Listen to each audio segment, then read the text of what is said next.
कविसूर्यनगर विधायकों द्वारा ओएसआरटीसी बस स्टॉपर भित्तिप्रस्तर स्थापन। ओडिशा सरकार वाणिज्य और परिवहन पक्षर गंजाम जिला कविसूर्यनगर गुड़ियाली छक पुलिस स्टेशन निकट में नूतन ओएसआरटीसी बस स्टॉपर भित्तिप्रस्तर स्थापन। मान्यवर कविसूर्यनगर विधायक प्रताप चंद्र नायक जोगदे यह भित्तिप्रस्तर स्थापन कर 5,64,40,239 टंका व्ययर अटकल मूल्य हेबाकु थिबा एही नूतन बस स्टॉप रे यात्री मानक रहणीर सुविधा पाई व्यवस्था कराजिबो।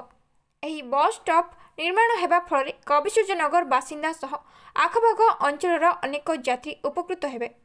अनेक लोक रोजगार मध्य पाइबे बोली विधायक प्रताप चंद्र नायक कहिसंती।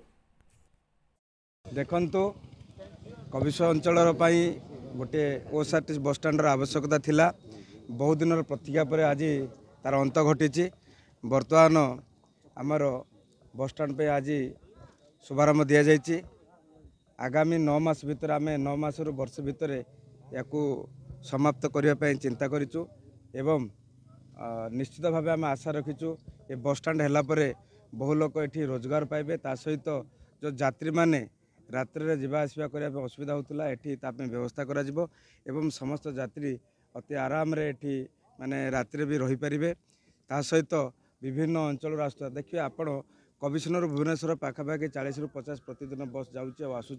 रातिर बस आसूँ किंतु गोटे सठिक ढंग से बस स्टैंड कविसूर नथिया जो माने बहुत लोक मैंने बहुत हैरान हरकत होते निश्चित भाव 8-9 मास पर समाप्त हो लोक मैंने सुविधा पाए।